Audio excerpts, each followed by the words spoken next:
समाजातील प्रत्येक घटना थेट आपल्यापर्यंत पोहोचवणारे आपलं हक्काचं न्यूज चॅनल क्रांती सूर्य न्यूज. संपादक शशिकांत राजवंत. राज्याचे मुख्यमंत्री देवेंद्र फडणवीस यांनी सांगलीत महापूर नियंत्रणासाठी जागतिक बँकेच्या सहकार्याने 500 कोटी रुपयांच्या प्रकल्पाची घोषणा केली आहे.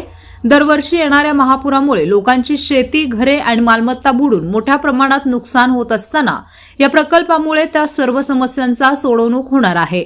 मुख्यमंत्री फडणवीस यांनी पुण्यश्लोक अहिल्यादेवी होळकर यांच्या अश्वारूढ पुतळ्याच्या लोकार्पण समारंभात ही माहिती दिली आहे. मुख्यमंत्र्यांनी यावेळी सांगितले की जागतिक बँकेच्या सहकार्याने पूर नियंत्रणाचे काम सुरू झाल्यानंतर नेहमीच्या महापुराचा फटका पडणार नाही. यामुळे या परिसरातील लोकांची शेती आणि घरांना होणारा दरवर्षीचा मोठा फटका थांबेल. मुख्यमंत्र्यांनी सांगली मिरजेतील झोपडपट्टीतील नागरिकांसाठी पट्टे वितरण प्रक्रिया सुरू केली असल्याचे सांगितले. तसेच सांगली शहर व उपनगरांसाठी 33/11 केव्ही वीज उपकेंद्रांचे भूमिपूजन दूरदृश्य प्रणालीद्वारे करण्यात आले. सांगलीतील शेरी नाल्याचे सांडपाणी नदीत मिसळण्याच्या समस्येवर लवकरच उपाययोजना केली जाईल असेही मुख्यमंत्री फडणवीस यांनी यावेळी सांगितले.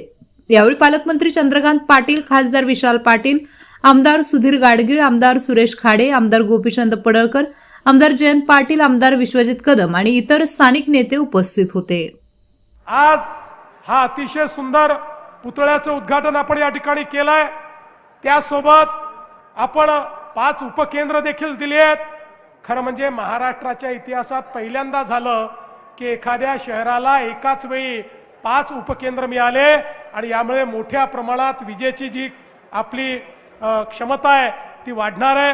त्यासोबत मला याही गोष्टीचा आनंद आहे की आज जिल्हा प्रशासनाने झोपडपट्टीमध्ये पट्टे वाटप सुरू केलेलं आहे. संपूर्ण महाराष्ट्रात झोपडपट्टीत राहणाऱ्या गरिबांना मालकी हक्काचे पट्टे देण्याचा आपला उपक्रम आहे. त्यात आज सांगली, मिरज, कुपवाडमध्ये देखील ही व्यवस्था सुरू झाली. त्याबद्दल देखील आपलं मी मनापासून अभिनंदन करतो. आणि पुढच्या काळामध्ये आपल्याला कल्पना आहे की आपण फ्लड डायव्हर्शनच्या माध्यमातून 500 कोटी रुपयाची कामं सुरू केलेली आहेत, ज्यामुळे सांगली आणि कोल्हापूरमध्ये जे पुराचा धोका सातत्याने तयार होतो, लोकांची घरं बुडतात, लोकांची शेती त्या ठिकाणी बुडत असते, मोठं नुकसान गावांमध्ये आणि शहरामध्ये होते.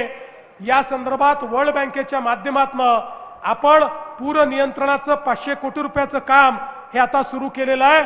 आणि हे काम झाल्यानंतर हा पुराचा फटका देखील या ठिकाणी पडणार नाही.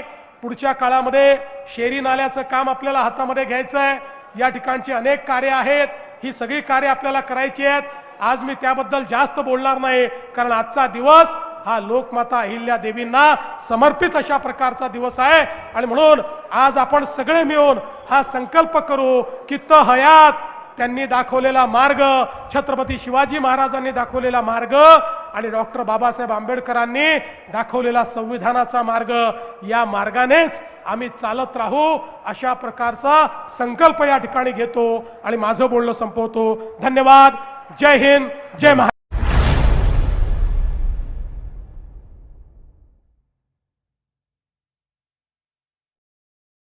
क्रांती सूर्य न्यूज. संपादक शशिकांत राजवंत. सबस्क्राईब करा,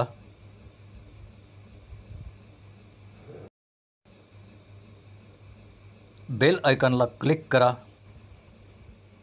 आणि लाईक करायला विसरू नका.